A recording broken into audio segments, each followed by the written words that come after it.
وأحسن منك لم تر قط عيني وأجمل منك لم تلد النساء خلقت مبرأ من كل عيب خلقت مبرأ من كل عيب كأنك قد خلقت كما تشاء كتاب أنزلناه إليك مبارك ليدبروا آياته وليتذكر أولو الألباب.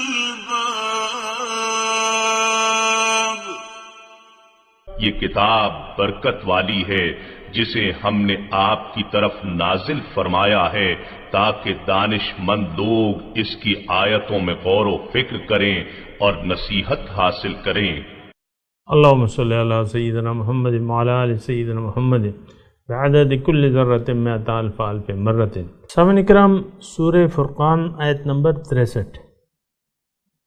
آج کے درس کا ایک ہی موضوع ہے اور وہ یہ ہے کہ کیا ہم رحمان کے بندے ہیں یا شیطان کے.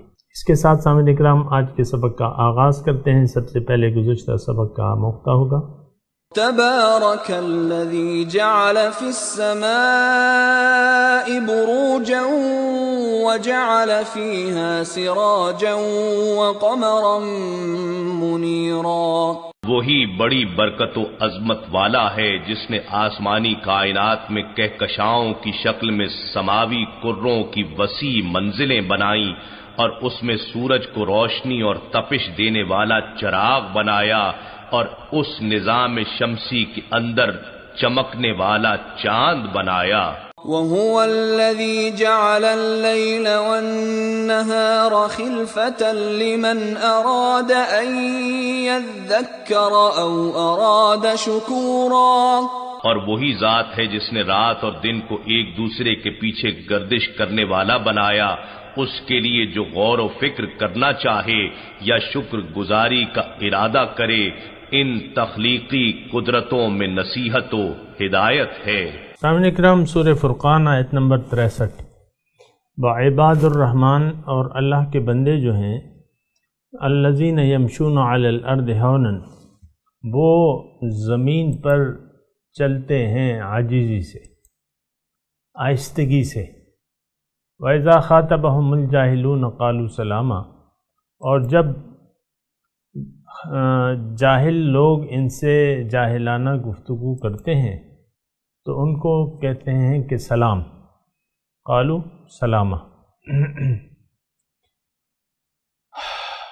یعنی سامعین اکرام، یہ آج کی اب جو مضمون شروع ہو رہے ہیں نا، تو اس میں اللہ کے بندوں کی صفات کا تذکرہ ہو رہا ہے کہ اللہ کے بندوں کی صفات کیا ہیں. تو اس میں ایک تو یہ ہے کہ شان نزول کے حساب سے اب تک یعنی اللہ تعالیٰ نے توحید کے دلائل دیے اور مشرکوں کو ان کے برے انجام سے ڈرایا اور مختلف قسم کے دلائل دیے گئے. آج جو ہے اللہ تعالیٰ اپنے بندوں کی صفات بیان کر رہا ہے کہ اللہ کے بندے جو ہیں وہ کس طریقے سے زندگی گزارتے ہیں یا ان کی زندگی گزارنے کی روش جو ہے وہ کیا ہوتی ہے. تو اس میں اب یہ ہے کہ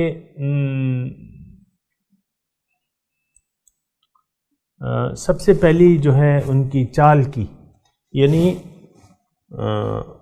عباد الرحمن کی سب سے پہلے چال کی بات ہو رہی ہے کہ وہ یعنی اکڑ سے نہیں چلتے. وَلَا تَمْشِ فِي الْأَرْضِ مَرْحًا إِنَّكَ لَن تَخْرِقَ الْأَرْضَ وَلَن تَبْلُغَ الْجِبَالَ طُولًا. دوسری جگہ ہے. اور یہاں یہ ہے کہ اللہ کے بندے جو ہیں وہ زمین پر آہستگی سے چلتے ہیں. ہاؤنن عاجزی اور آہستگی سے، یعنی وہ اکڑ سے نہیں چلتے۔ تو اکڑ تو ہوتی بھی نہیں ہے صاحب ایمان لوگوں میں، جو اللہ کے بندے ہیں ان میں تو اکڑ نہیں ہوتی۔ اور یہ عاجزی، یعنی عاجزی کی ایک تصویر ہوتے ہیں، ان میں کوئی ان کی باتوں میں اور نہ ان کی چال میں کوئی اکڑ ہوتی ہے۔ یہ چلتے بھی ہیں تو آہستگی سے چلتے ہیں، بات بھی کرتے ہیں تو آہستگی سے کرتے ہیں۔ تو یہ پہلی صفت ہے، یہ ذرا آپ نوٹ کر لیں۔ بعض لوگ جو ہیں بڑی مطلب یہ ہے کہ بات چیت کرتے ہیں تو بڑی اکڑ سے کرتے ہیں، اور میں اس کی زیادہ تفصیل میں نہیں جاتا، لیکن بات یہ ہے کہ جو اللہ تعالیٰ کے عاجز بندے ہوتے ہیں، اللہ تعالیٰ کو عاجزی پسند ہے، اور اللہ تعالیٰ کے جو بندے ہیں ان کی باتوں میں بھی اکڑ نہیں ہوتی اور چال میں بھی نرمی ہوتی ہے، آہستگی سے چلتے ہیں اور وہ اکڑ نہیں ہوتی۔ وَإِذَا خَاطَبَهُمُ الْجَاهِلُونَ، دوسری ان کی صفت یہ ہے کہ جب جاہل لوگوں سے ان کا مخاطبہ ہو جاتا ہے تو وہ ان کے سامنے اکڑ نہیں دکھاتے، یعنی اپنے آپ کو زیادہ وہ ان کے ساتھ مخاطبہ نہیں کرتے اور آہستگی سے ان کو کہتے ہیں۔ قالوا سلامہ کا مطلب یہ سلام مروجہ نہیں ہے، لیکن شائستگی کے ساتھ ان سے چل دیتے ہیں۔ ظاہر ہے کہ ایک آدمی جاہل، سامعین کرام تھوڑا سا یہاں غور کریں، جاہل کون لوگ ہیں؟ جاہل وہ لوگ ہیں جنہوں نے جو ظاہر کو اصل سمجھ بیٹھے ہیں اور ظاہر کے دھوکے میں گرفتار ہو گئے، تو یہ جہالت ہے نا۔ اور ایسے جاہل تو آپ کو بہت سے مل جائیں گے آج، اور کہ جو ظاہر کے دھوکے میں گرفتار ہو گئے۔ جہالت ہوتی ہے نا، سامعین اکرام، اس میں زیادہ تفصیل یا تفسیر کی ضرورت نہیں ہے۔ جہالت کیا ہوتی ہے کہ آپ ایک چیز کے بارے میں غلط اندازہ لگا لیں، اور یعنی اس کو غلط سمجھ بیٹھے۔ مثال کے طور پہ سانپ ہے، اس کو آپ رسی سمجھ بیٹھے، یا رسی کو آپ سانپ سمجھ بیٹھے اور اس کو مارے ڈل کے رسی نقصان نہیں پہنچاتی، آپ اس سے ڈرتے ہیں، یا سانپ جو ہے اس کو آپ رسی سمجھ تو وہ تو آپ کو کاٹ لے گا۔ اسی طرح سامعین کرام، یہ جو جاہل لوگ ہیں نا، یہ ایسی چیزوں سے دل لگا لیتے ہیں جو یا ان سے فائدے کی امید لگا لیتے ہیں۔ وَيَعْبُدُونَ مِن دُونِ اللَّهِ مَا لَا يَضُرُّهُمْ وَلَا يَنفَعُهُمْ،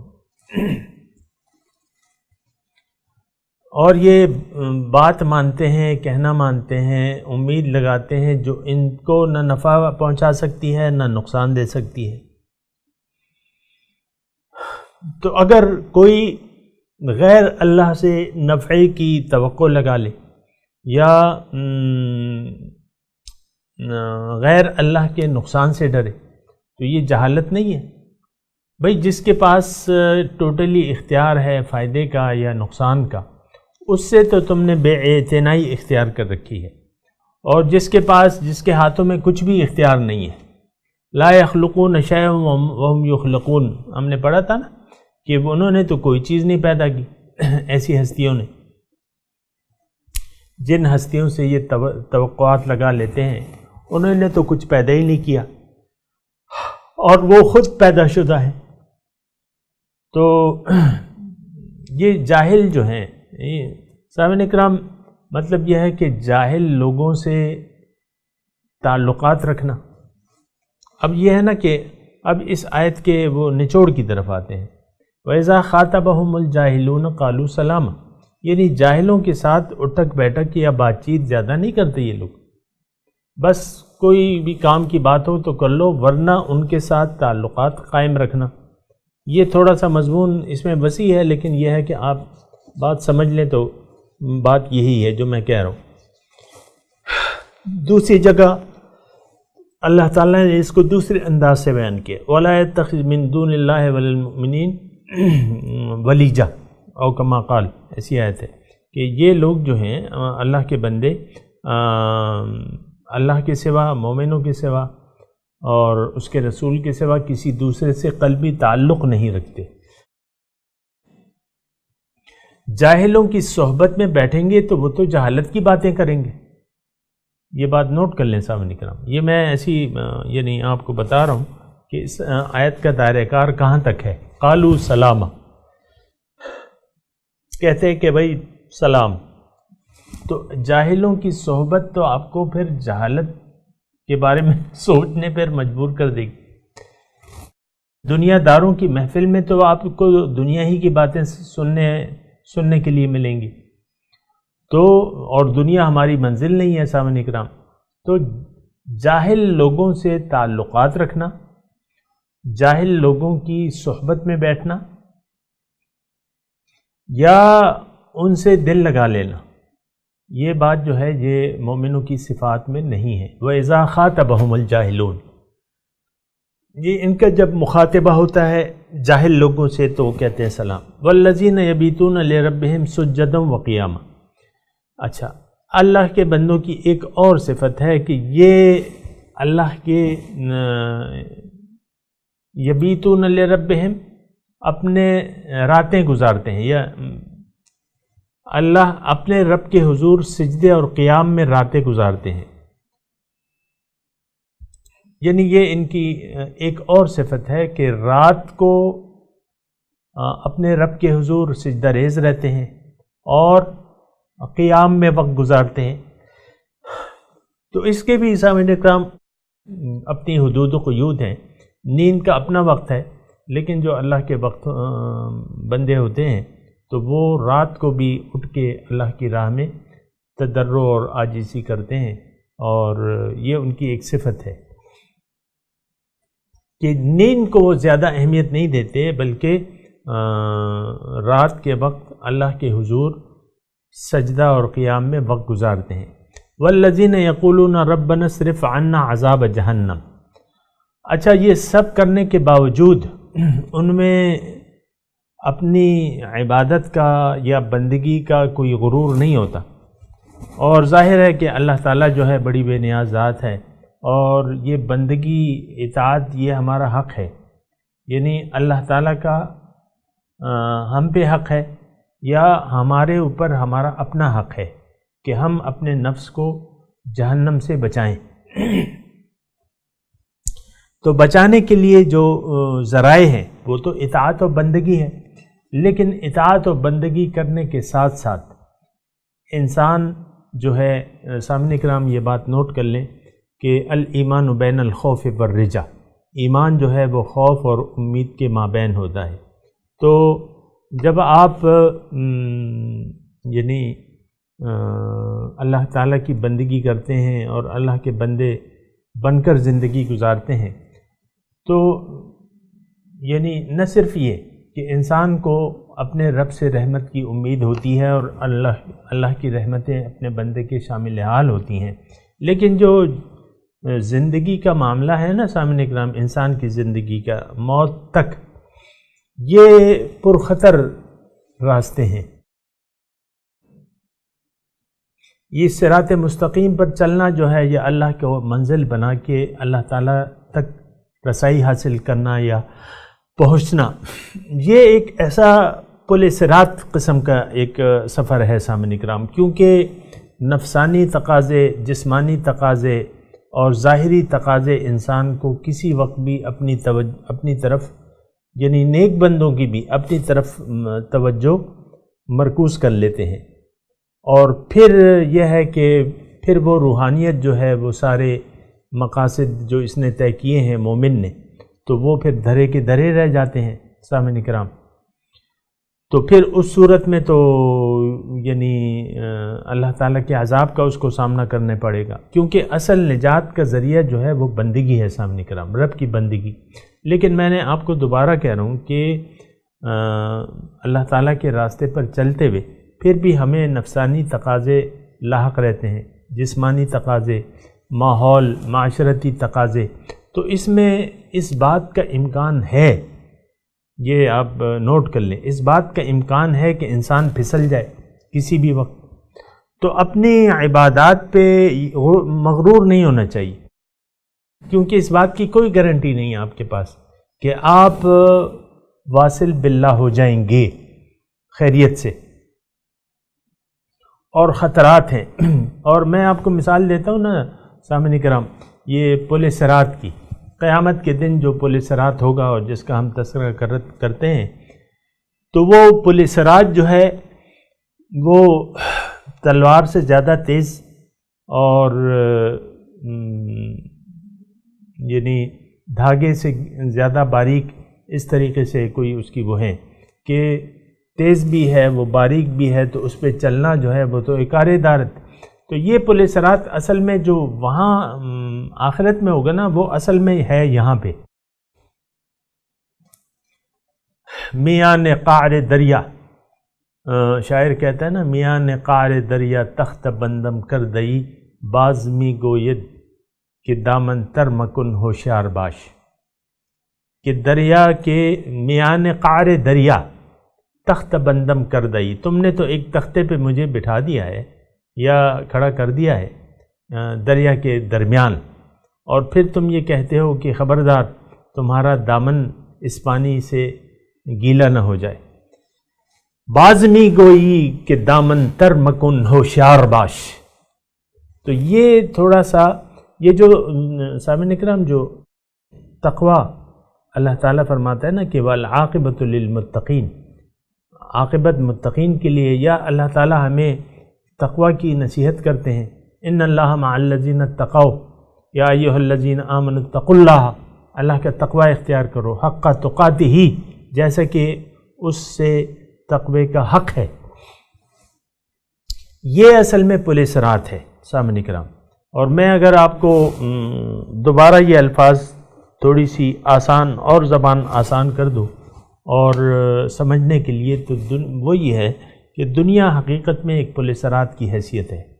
یہاں دنیا کا جہنم ہے، یعنی اس میں خواہشات نفسانی ہیں، اس میں جسمانی آپ کی ضروریات ہیں، اس میں معاشرتی ضروریات ہیں، ارد گرد آپ کے جو لوگ، ظاہر میں جو کچھ بھی ہے، یہ ایک جہنم۔ اس میں اگر اللہ کی یاد نہ ہو تو پھر یہ ہے کہ یہ جہنم ہے، حقیقت میں یہ ایک جہنم ہے۔ جیسے کہ اللہ تعالیٰ نے فرمایا ہے کہ انما اموالکم اولادکم فتنہ وان اللہ عندہ اجر عظیم، تمہارے مال اولاد جو ہیں وہ فتنہ ہے۔ یا دوسری جگہ جو ہے اللہ تعالیٰ فرماتا ہے کہ لا تلہکم اموالکم ولا اولادکم عن ذکر اللہ، تمہیں مال لا تلہکم، تم نے غفلت میں نہ ڈال لے تمہارے مال اور اولاد اللہ کی یاد سے۔ اور تو بات یہ ہے سامعین کرام، پھر یہ ہوتا ہے کہ انسان جب دنیا میں مشغول ہو جاتا ہے، اس سے یعنی اس میں غافل ہو جاتا ہے، وہ اس میں الجھ جاتا ہے، اسی روز و شب میں الجھ کے نہ رہ جا۔ اس میں جب یہ الجھ جاتا ہے نا، تو پھر یہ ہے کہ اس کا کام خراب ہوتا ہے، عاقبت اس کی بگڑ جاتی ہے، سنورتی نہیں ہے۔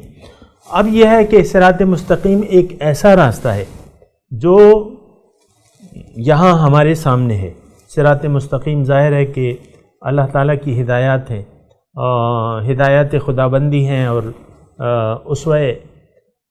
اسوہ حسنہ ہے رسول کا۔ اب اللہ تعالیٰ فرما رہا ہے کہ تم صراط مستقیم پہ چلو، میرے راستے پر چلو، مجھے منزل بنا کے اور میرے محبوب کے طریقے کے مطابق اس صراط مستقیم پر چلو۔ تو یہ چلنا جو ہے ہمارا سامعین اکرام، میں نے آپ کو عرض کیا نا کہ ہماری دیکھیں نفس ہے ہمارے پاس، اس کی خواہشات ہوتی ہیں، نفسانی خواہشات ہیں، جسمانی ضروریات ہیں، پھر یہ معاشرتی جو ہے رکھ رکھاؤ آپ کرتے ہیں نا، بہت سے لوگ کرتے ہیں، اور اسی میں سامعین کرام آپ دیکھیں کہ ہم حقیقت یہ ہے کہ اس میں ہم الجھ کے رہ گئے، اور ہماری افسوس سے کہنا پڑتا ہے کہ جو ہماری زندگی ہے وہ نفسانی خواہشات پر مشتمل ہے، ساری کی ساری۔ ہدایت خداوندی سے ہمارا کوئی واسطہ نہیں ہے۔ قرآن کو ہم نے نشانہ تضحیک بنا لیا ہے عملاً، اور قرآن کو ترک کر دیا ہے، چھوڑ دیا ہے۔ جیسا کہ رسول جو ہے وہ ہم نے سنا سورہ فرقان میں، وقال الرسول یا رب ان قوم اتخذوا هذا القرآن مہجورا، یا اس میں ہے تو رسول گلہ کریں گے کہ یہ میری قوم انہوں نے تو اس کو چھوڑ دیا تھا۔ بہرحال سامعین کرام، یہ جو ہے میں تفصیل کر رہا ہوں، والذین یقولون ربنا اصرف عنا عذاب جہنم ان عذابها کان غراما انہا ساءت مستقرا و مقاما، یعنی مومن دعا مانگتے ہیں تو دعا مانگنے کا کیا ہے، یہ ویسی دعا نہیں مانگتے، حقیقت میں اس بات کا خطرہ موجود ہے سامعین کرام کہ دنیا میں آپ اللہ کو منزل بناتے ہوئے، اللہ تعالیٰ کی سفر کرتے ہوئے کوئی ایسا ایک موقع آ سکتا ہے کہ شیطان آپ کو بہکا دے، نفسانی خواہشات آپ کو لے ڈوبے، ایسا ہوتا ہے سامنے کرام، اور یہ قرآن سے ثابت ہے۔ اور میں آپ کو وہ آیت بھی یاد دلاتا ہوں کہ وَاتْلُ عَلَيْهِمْ نَبَأَ الَّذِي آتَيْنَاهُ آيَاتِنَا فَانسَلَخَ مِنْهَا فَأَتْبَعَهُ الشَّيْطَانُ فَكَانَ مِنَ الْغَاوِينَ وَلَوْ شِئْنَا لَرَفَعْنَاهُ بِهَا وَلَكِنَّهُ أَخْلَدَ إِلَى الْأَرْضِ وَاتَّبَعَ هَوَاهُ فَمَثَلُهُ كَمَثَلِ الْكَلْبِ إِنْ تَحْمِلْ عَلَيْهِ يَلْهَثْ أَوْ تَتْرُكْهُ يَلْهَثْ ذَلِكَ مَثَلُ الْقَوْمِ الَّذِينَ كَذَّبُوا بِآيَاتِنَا فَاقْصُصِ الْقَصَصَ لَعَلَّهُمْ يَتَفَكَّرُونَ۔ ان کو آپ مثال بیان کیجیے، وَاتْلُ عَلَيْهِمْ مَثَلُ الَّذِي آتَيْنَاهُ وَاتْلُ عَلَيْهِمْ، یہ ہے میں نے ابھی پڑھا تھا، نَبَأَ الَّذِي، خبر، اس شخص کی خبر دیجئے جس کو میں نے اپنی نشانیوں میں سے بہت سی نشانیاں دی تھیں، فَانْسَلَخَ مِنْهَا، تو وہ اس سے نکل گیا۔ انسلاخ کہتے ہیں جیسے سانپ اپنی کیچلی کو چھوڑ کے نکل جاتا ہے نا، اسی طرح اس کو انسلاخ کہتے ہیں، فَانْسَلَخَ مِنْهَا، وہ بالکل صاف اس کو چھوڑ گیا، یعنی جو روش تقویٰ اس نے اختیار کر لی تھی، اور اللہ تعالیٰ نے اسے اپنی نشانیاں، اللہ تعالیٰ کی نشانیاں کیا ہیں سامنے کرام، یہ معجزات و کرامات کی بات نہیں ہو رہی، اللہ تعالیٰ کی نشانی قرآن ہے، اللہ کی نشانی اللہ کا رسول ہے، اللہ کی نشانی اسوہ رسول ہے، یہ نشانیاں ہیں اللہ تعالیٰ کی، اللہ کی نشانیاں اللہ تعالیٰ کے بندے ہیں جو ہمارے درمیان موجود ہیں، یہ اللہ تعالیٰ کی نشانیاں ہیں۔ تو جو یعنی ایک انسان کی مثال دی جا رہی ہے اس آیت میں کہ اس کو میں نے اپنی نشانیاں دی تھیں تو یہ اس سے نکل گیا، فَانْسَلَخَ مِنْهَا فَأَتْبَعَهُ الشَّيْطَانُ، شیطان اس کے پیچھے لگ گیا، فَكَانَ مِنَ الْغَاوِينَ، وہ گمراہوں میں سے ہو گیا، وَلَوْ شِئْنَا لَرَفَعْنَاهُ بِهَا، ذرا غور سے سنیں، اگر ہم چاہتے تو ان نشانیوں کی بدولت اس کو ہم بلند کر لیتے، لَرَفَعْنَاهُ، اس کو اپنی طرف کھینچ لیتے، بلند کر لیتے، یعنی اس کے درجات اور بڑھا دیتے، وَلَكِنَّهُ أَخْلَدَ إِلَى الْأَرْضِ، لیکن یہ زمین پر اتر آئے، یعنی کوئی نفسانی ذاتی خواہشات اس کو سامنے پیش آ گئی، وَاتَّبَعَ هَوَاهُ، اور نتیجتاً اس نے خواہشات نفس کا اتباع کر لیا۔ کوئی بھی نفسانی خواہش آ جاتی ہیں سامنے کرام، زیادہ مال و دولت، آپ حرام کھا لیتے ہیں، یا کوئی اور یعنی مسئلے تو بہت ہیں نا، تو آپ الفاظ قرآن کے بڑے عجیب ہیں سامنے کرام، اگر آپ سوچیں، وَلَكِنَّهُ أَخْلَدَ إِلَى الْأَرْضِ، یہ زمین پہ اتر آیا، پرے ہے چرخ نیلی فام سے منزل مسلماں کی، ستارے جس کی گرد راہ ہوں وہ کارواں تو ہے۔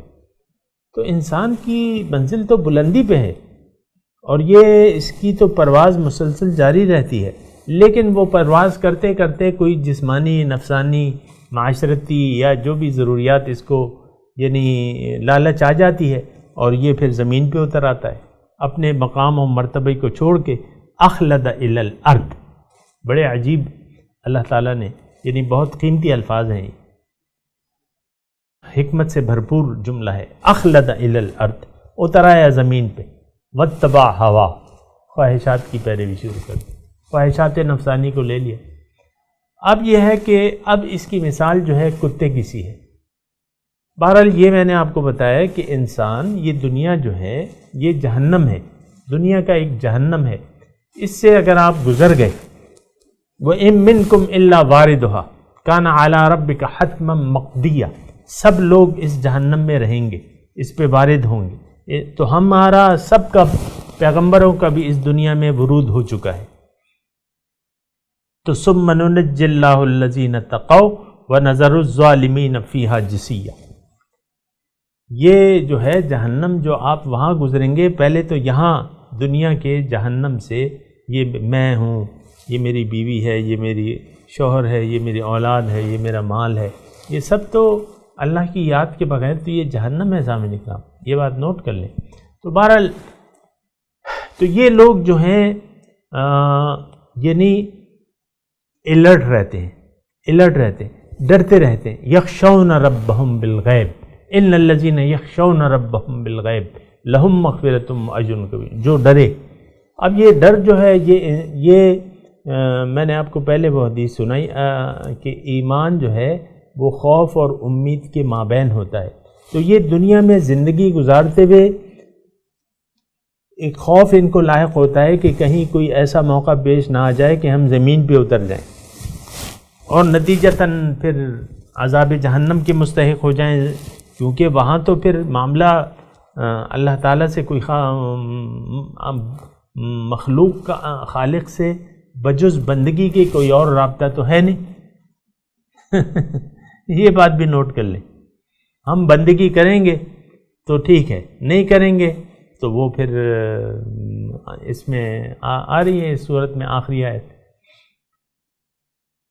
تو وہ یہ کہتے ہیں یقولون ربنا، اب دیکھیں زبان سے بھی وہ کہتے ہیں اور عملاً بھی وہ الٹ رہتے ہیں، یعنی اس میں دونوں معنی پنہا ہیں سامنے کا۔ والذین یقولون ربنا اصرف عنا عذاب جہنم، اے اللہ ہمیں عذاب جہنم سے بچا لے، یہ زبان سے بھی کہتے ہیں اور عملاً بھی اس کے لیے کوششیں کرتے رہتے ہیں۔ ان عذابہا کان غراما، بے شک اس کا عذاب تو جان کو لے کے رہے گا، یعنی ہمیں اے اللہ تعالی ہمیں جہنم کی آگ سے بچا لے، کیونکہ وہ تو پوری تباہی ہے، انسان کو تو تباہ کر دے گا۔ والذی ان عذابہا کان غراما۔ بہرحال سامعین کرام میں تلاوت کرتا ہوں اور میرے ساتھ دہرائیے، اعوذ باللہ من الشیطان الرجیم، بسم اللہ الرحمن الرحیم۔ وعباد الرحمن الذین یمشون علی الارض ہونا،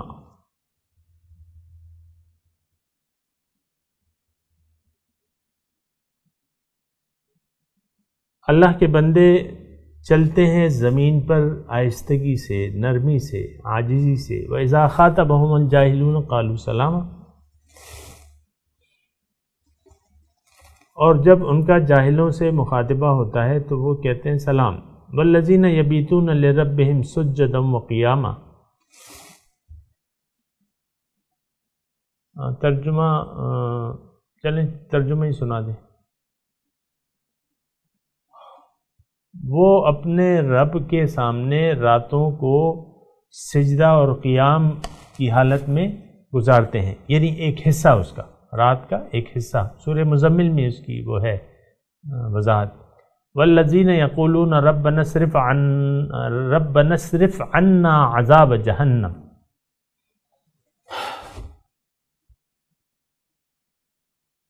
اور وہ یہ کہتے ہیں اے ہمارے رب ہم سے ہٹا دے عذاب جہنم کو۔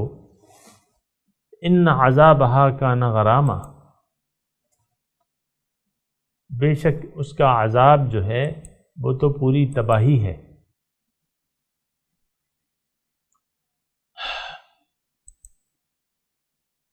انہا ساءت مستقرا و مقاما، بے شک وہ بہت بری ٹھہرنے کی جگہ اور دائمی مقام کے حساب سے بہت بری جگہ ہے۔ سامعین کرام اب ان آیات کی تلاوت اور ترجمہ۔ وعباد الرحمن الذين يمشون على الأرض هونا وإذا خاطبهم الجاهلون قالوا سلاما. The servants of the merciful are those who walk the earth in humility, and when the ignorant address them, they say peace. والذين يبيتون لربهم سجدا وقياما. And those who pass the night prostrating themselves to their Lord and standing up. والذين يقولون ربنا اصرف عنا عذاب جهنم إن عذابها كان غراما. And those who say, Our Lord, avert from us the suffering of hell, for its suffering is continuous. إنها ساءت مستقرا ومقاما. It is indeed a miserable residence and destination. سامعین اکرام، اس کے ساتھ ہی آج کے درس کا وقت اختتام کو پہنچا۔ اگلے درس میں انشاءاللہ ملاقات ہوگی۔ وآخر دعوانا ان الحمدللہ رب العالمین، والسلام علیکم ورحمۃ اللہ وبرکاتہ۔